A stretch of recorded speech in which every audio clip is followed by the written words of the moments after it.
Road sign is defeated and dumped into the river in shame. What the hell are you doing? This wasn't even trash. Now go get it and return it to its rightful place. Luna doesn't receive any experience. No. No. Oh, I survived. It was getting dark. I'm so hungry. When is our lunch break? We've already had one this afternoon, so I missed it while I was running around the office? Whatever. I have zero appetite because of this stench anyway. The next couple of hours we spent clearing out trash until our designated area looked pristine. I took a look around and saw the riverbank in its natural form for the first time. Turned out it was twice as wide as I originally thought. I fell to the grass among the bulging trash bags and heaved a deep sigh. Ooh, woo, what's this? Bulging trash bags? I tied up the last bag, brushed off her hands, and sat nearby. So we're just street cleaners after all. Well, yeah. Magical street cleaners. No, I don't get it. Where's the magic in this? You're making a magical world for the community, Luna. Magic is supposed to be pretty. And this? Iron rods, wires, batteries. Magic must come from the heart, not from some battery. All of this is just science stuff. Look, I'm not a professor and I can't explain the difference between magic and science. For that, you need to go to someone smarter like Inaka. She'll gladly give you a rundown. Inaka? Oh. You know, what's her name? Aoi Inako. Inaka? That's her nickname. All I remember from her explanations is that the batteries have some magic thingy inside and it does this or that and is magical. It is insulated because it reacts to emotions, or whatever. So yeah. What do you mean, yeah? I didn't understand a single thing. I'm really stupid, don't you know? So the nature of magic is just reacting to our emotions? Probably. I don't know. I told you I'm not a professor. Don't apologize. Do you like it here? I don't know. I'm simply making a living. You, on the other hand, seem to be a victim of our ad campaign. No! Well, yeah, but I still have a goal. Saving the world? That would be nice, but it's something a little less ambitious. Becoming popular? Sounds cool, but still too ambitious. To be honest, I just want to earn enough money for the maid outfit Papipo-chan figurine. There's zero ambition here! Did you really get a job just for that? You don't get it. I love Papipo-chan. I've been watching your show as it aired since the first episode. I have a collection of all the DVD editions, Blu-ray discs, and a bunch of Dojin games. And all the official figurines. I haven't missed a single one. That's why if I don't get this limited edition figurine in time, I don't know what will happen to me. Mo, what a fangirl. If the supply runs out, those will get resold by scalpers for 10 times the price and I won't be able to buy it at all. Don't you get it? Got it? I don't. Why is it even that important to you? It's just a piece of plastic.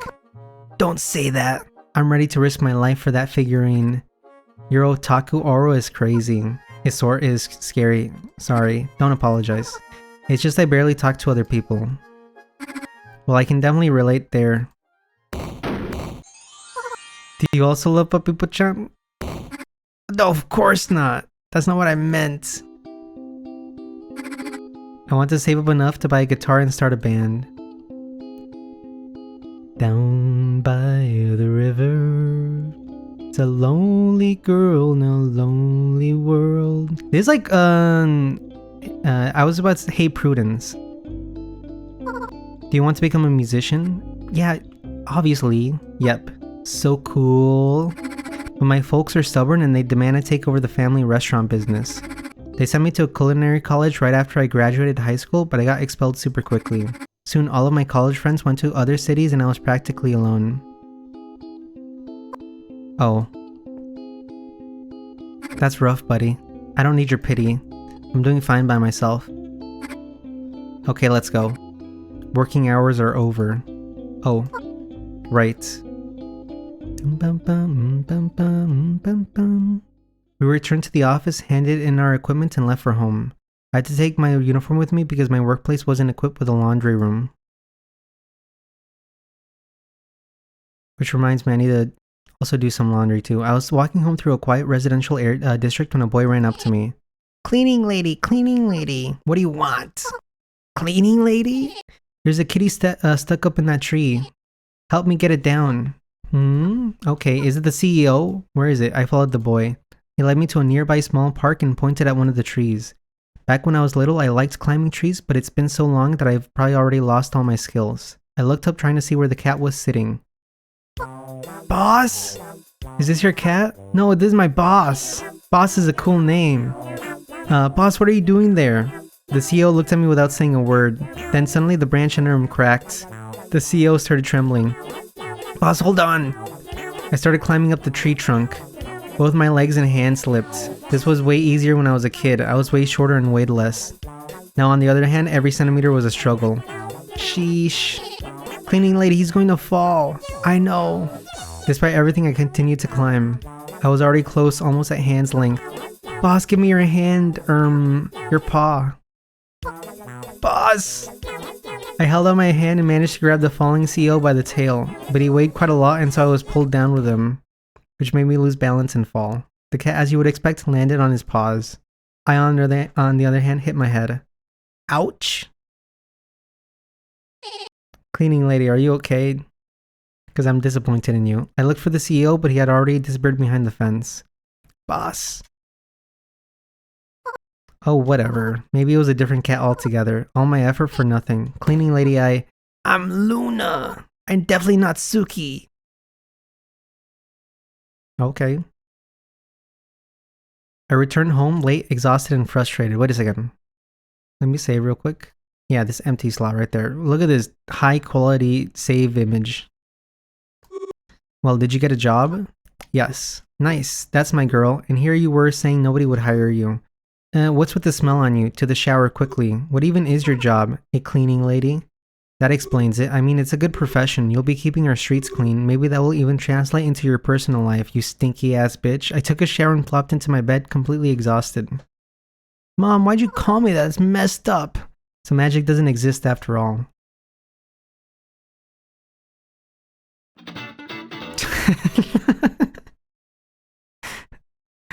Oh my god.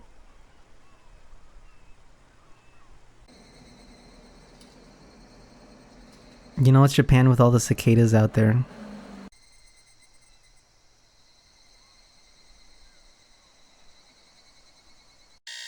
Next morning, I was woken up by a ringing sound. Without even opening my eyes, I felt around for the phone and declined the call. But after just a few seconds, it resumed its annoying buzz. Who the hell is calling me this early? I gathered all my strength to pick up the phone. Hello? Where are you? We're leaving in 10 minutes. Huh? Where? If you don't show up in 10 minutes, you're fired. Fired? And then I remembered something. I have a job now. I jumped out of my bed and flew out of my house. Look at her skip and hop. This is what loving your job looks like. Shut up, Mom. Everyone got their assignment. Great. Now board the bus. Wait for me. Phew, I'm here. Phew, it's 2 p.m. in the afternoon, Luna. Where have you been? You're 15 minutes late. I'm sorry, it doesn't matter. Get in the bus. But if you show up late one more time, you're fired. I'm sorry. Reeling from exhaustion, I boarded the bus and plopped into the seat close to the door. Inaka entered right behind me, closed the door, and sat across from me. I turned my head left and right, looking for my only work acquaintances among the passengers, but she was nowhere to be found. Well, what can you do? The bus's engine revved up and we started moving. Houses, trees, and traffic lights flitted by outside the window. We drove through neighborhood after neighborhood with the density of buildings growing sparser. Soon we left the urban area entirely. All of that time, Inaka, who sat across from me, was meticulously calculating something in her notebook, biting on her pencil and scratching her head through a big hole in her helmet. Then she suddenly turned toward me and surprised me with a question. What's 1 plus 1? What is the square root of the sum of the factorial of 70 and 741? The factorial of 7 and 41? Huh? 73.1. Huh? Inaka was once again engrossed in her calculations. What are you doing over there? Re-evaluating the calculations for the battery expenditure for today. Is it that important? Of course. If a battery dies, it will explode. Explode? Just kidding. We'll need to order a new one, and that's a hassle. Although I have a funny story about that. A couple of weeks ago, one of our rookies got a decommissioned battery, and it overheated right in the middle of work, and it blew up so hard nothing was left of her. The poor girl was evaporated in a fraction of a second. Can you imagine? I don't want to imagine that. I instinctively turned around, giving a concerned glance at my battery. How in the world does this shady company still have a license? That's the secret. It doesn't. But all our equipment is safe now. We took all the needed measures. I sure hope so. But even if anything happens, don't fret. You won't even have time to think. Poof, and you're gone. Although the people near you will have a much worse time. Thanks for the consolation. Boom, boom, boom, boom, boom. There's one thing I don't get. Why do you keep working here? I need to feed my family. Oh, kids, I get it. No, brothers. 5 of them. Wow, must be tough looking after them, huh? Yeah, especially when they're over 25. 25? And how old are you? 21. You're 21? How old do I look to you? I don't know. You're just so serious. I'd look at you after working here 2 shifts a day for 3 years. I'd look at you after working here 2 shifts a day for what? Does that sentence mean? Sounds tough. At least I'll promise a promotion the day after tomorrow, so I won't need to slave away on cleaning duty anymore soon. I'll be sitting in the office filling out papers. Yeah, life insurance papers, no running around. I won't even need to scrape rookies off the floor. Gosh, I'm so tired. The bus came to a sudden halt and Inaka immediately jumped to her seat. We're here, everyone, get out. Unload your achus from the truck and get to work. Chop chop. Why'd you leave the keys up at the table? Suddenly a rumbling sound came from somewhere around the corner. The bus window shook. The sounds were so loud they felt as if someone was setting off fireworks right by our side. Group A has already started, let's not fall behind.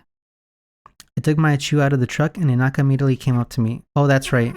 I completely forgot to teach you everything else. Can this gravity mop do anything else? Stand farther away from the others, right there. Now wave your wand in a straight line, as if you're swinging a sword.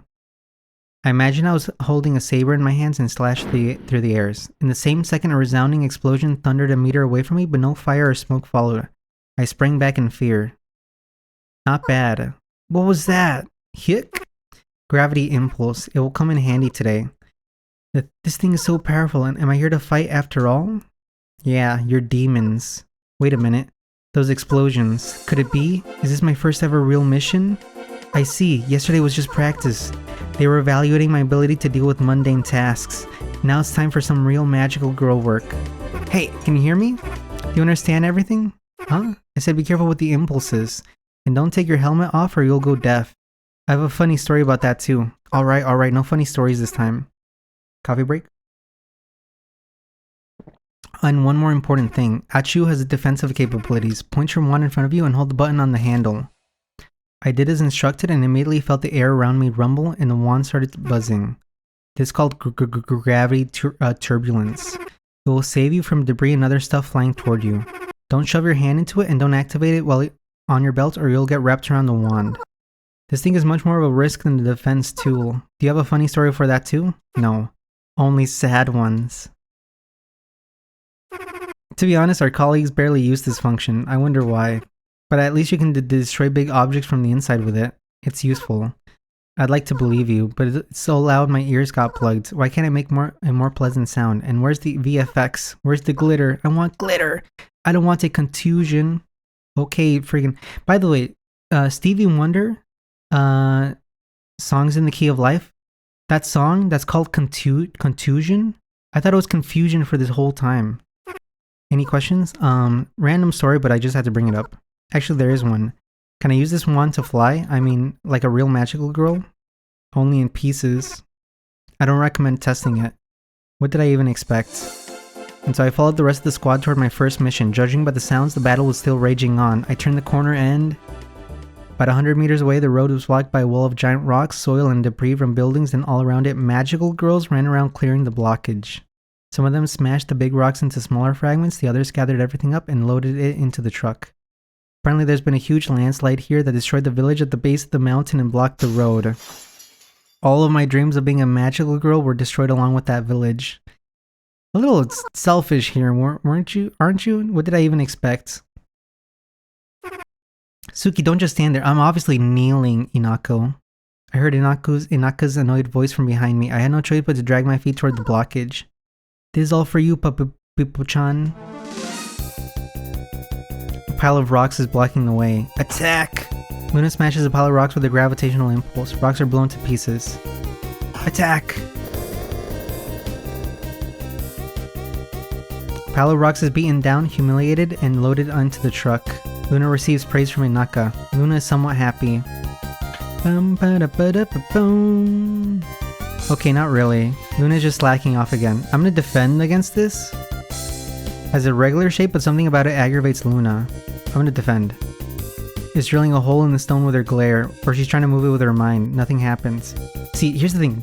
I'm gonna defend because if I attacked this thing, this probably would have, you know, flung off, ricocheted into my head. Like a bullet.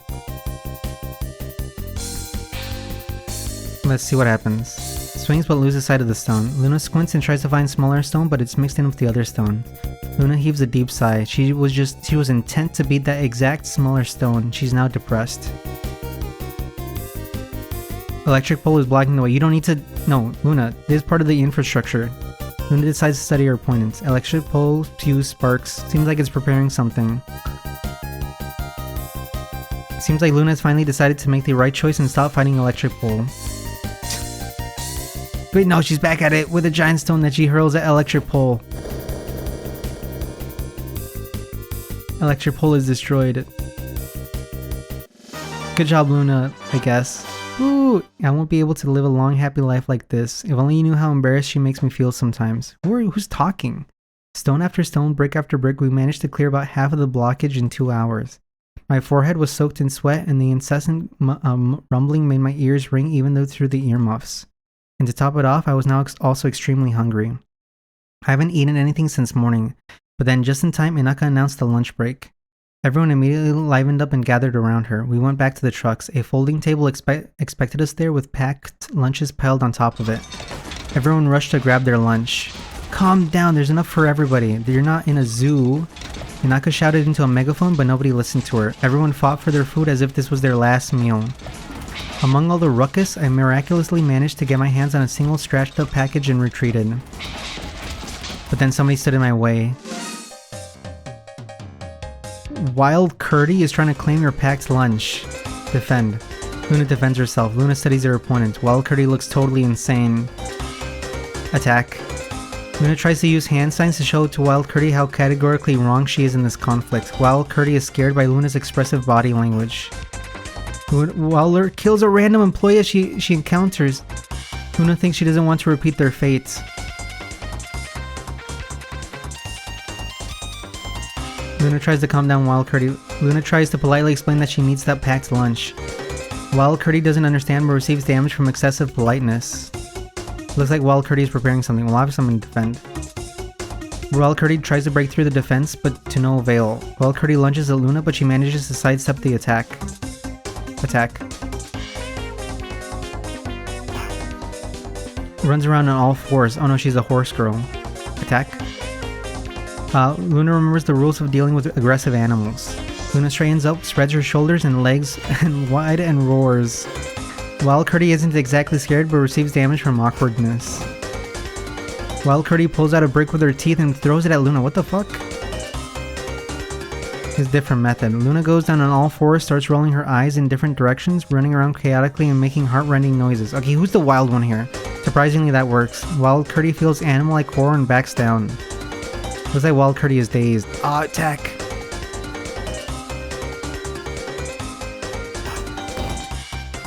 Wild Curdy pulls out a brick with her teeth and throws it at Luna. Luna snaps, turns on the Achu, and slings Wild Curdy on top of a branch of a nearby tree. Wild Curdy is defeated. Woo! I sat alone on the slope far away from the slaughter and took my lunch out of its packaging.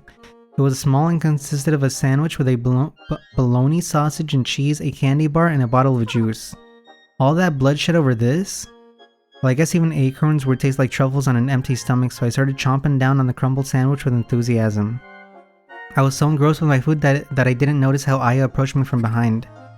Can I sit with you? You got 2 of them? Aya sat beside me. She was already almost done with her sandwich.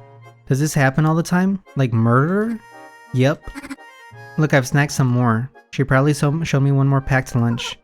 Did you take somebody else's food? Yep. Don't yep me. Isn't one enough? But the portions here are so small. Aya threw the last piece of the sandwich into her mouth and started unpacking the new one. Then we heard stomping behind us. There you are! Inaka appeared short of breath. So it's you who's stealing lunches. I just took something that nobody needed. You literally snatched it right from under my nose. It was my lunch. Give it back. Inaka started climbing over the fence, but Aya didn't waste time and just stuffed an entire sandwich into her mouth. You... Inaka lunged at Aya and started hitting her on the helmet, flinging all sorts of obscenities at her. And I just stood there confused, unsure how to react. Just finish eating your sandwich. Girls, calm down. There's no need to fight over me, something so trivial. I'll only calm down when I find out, ow, how squishy to the touch, ow, ow, ow, ow, her brain is. Arrgh! Stop it! I surrender! I surrender! Yeah, but I haven't felt your brain yet. What a shit show. Are you both 5 years old? She wasn't as insane when she was 5. One more word and I'll send you to the brig. So you're childhood friends, huh?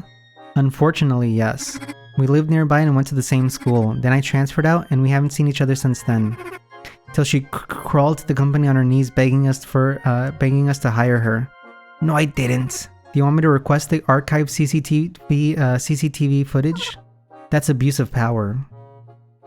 Sounds of Inaka's belly. Did you really have to steal her lunch? I don't care. She shouldn't have left it unattended. She's not working anyway. She's just ordering us around. Giving out orders also consumes energy, you know. Luna, stop being such a bootlicker. I took the candy bar from the package and offered it to Inaka. Here, I'm already full. No need. I'm not hungry. What are you talking about? Whatever. Wait, did you change your mind? Not really, just... She's too proud to ask. Screw you! Inaka snapped at Aya and snatched the candy bar out of my hands. Whatever, somebody slunk Curdy onto the tree again. I'll go get her down. Wasn't me.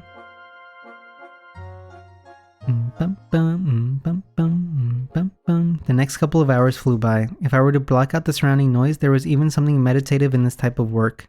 Move clear, move clear. I didn't even notice how it got dark. I heard Inaka's voice from behind, heralding the end of our shift. Yet the road ahead of us was still wasn't completely cleared. Anybody who wants to stay for overtime can continue working for a bonus. Everyone else, go to your bus and we'll get you home.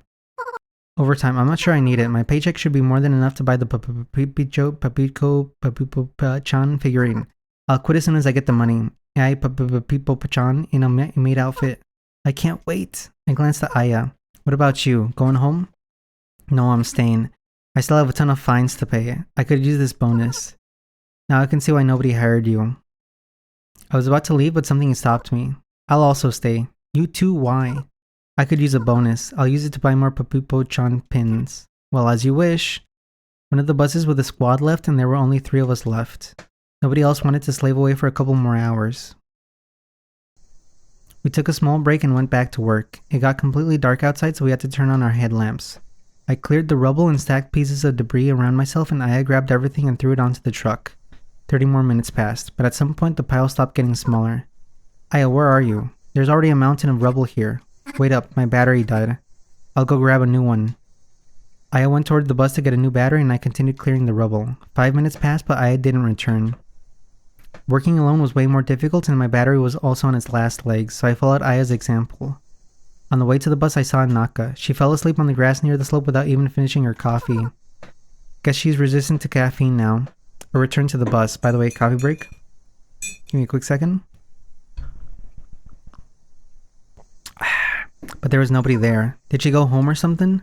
I circled the bus. All I could find was a dead battery. It sat near an open baggage hold, but Aya was nowhere to be found. I sighed and took off my helmet to let my head breathe after a day of hard work. I was immediately surrounded by the sounds of the night forest. Crickets chirping, trees rustling, sounds of cars in the distance driving on the highway a couple of 100 meters away from here. I'm so exhausted. Is this the house of the rising sun in the background? I looked up at the sky and for the first time in my life noticed how beautiful it was outside of town. Somewhere 1,000,000 kilometers away from us, stars sparkle, galaxies are born and die. Maybe there, from millions of billions of kilometers away, somebody is watching us. Yeah, it's the freaking aliens on Mars. Did you hear about the news? Well, the bones of the aliens from Mars. And I'm digging through trash here. And then I heard leaves rustling and branches cracking somewhere down below. I concentrated on the sounds. Did she fall off the cliff? No, she's probably taking a shit. Aya, are you there? Nobody answered my call, just another rustling sound among the trees. I put on my helmet and turned on the headlamp, but even with the light on, I couldn't see anything behind the trees and bushes. Probably just a squirrel. Yeah, squirrel girl. Yeah, it's just a squirrel. Shit. All those horror films should have been a lesson. I climbed over the fence, took out the magic wand with a trembling hand, and started my slow descent down the slope.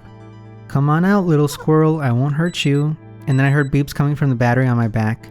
3 short signals that meant I was outside of the MAHOUTEQ tower range. From this point, the magic wand in my hands was nothing more than a regular piece of rebar.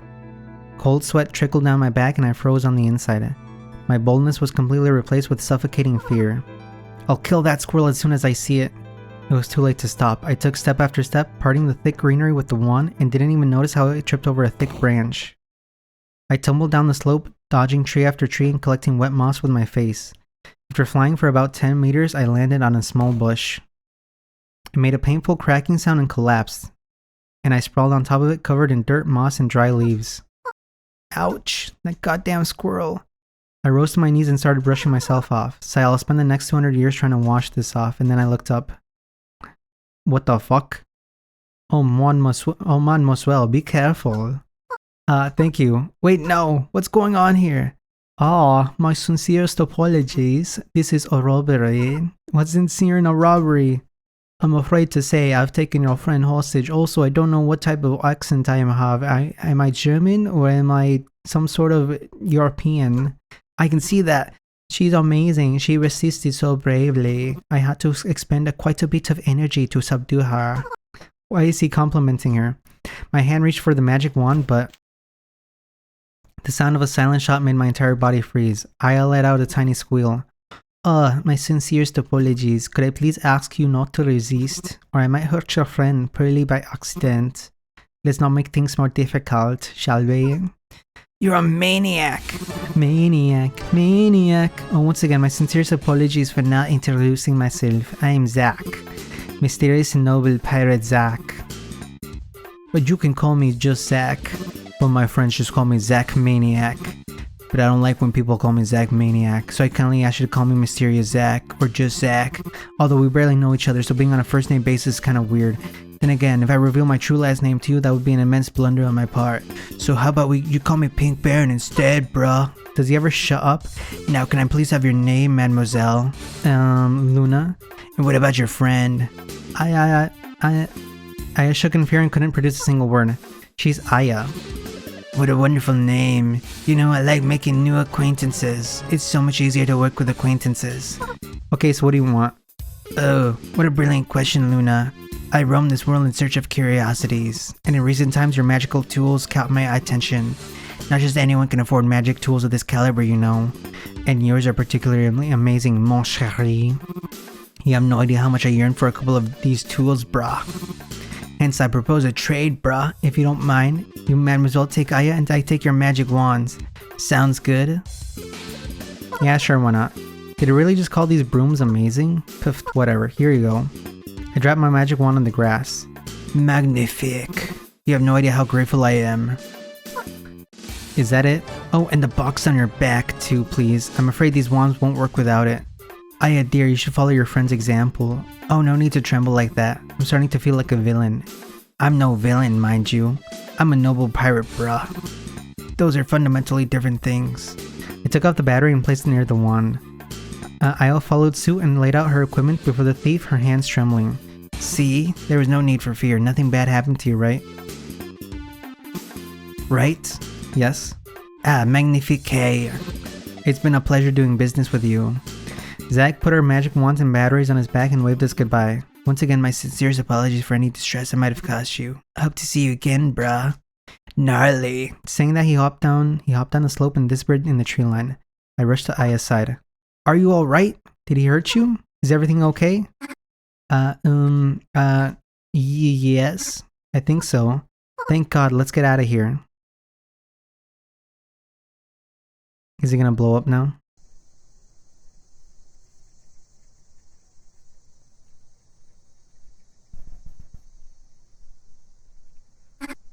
I had no idea. The stars are so beautiful after almost dying.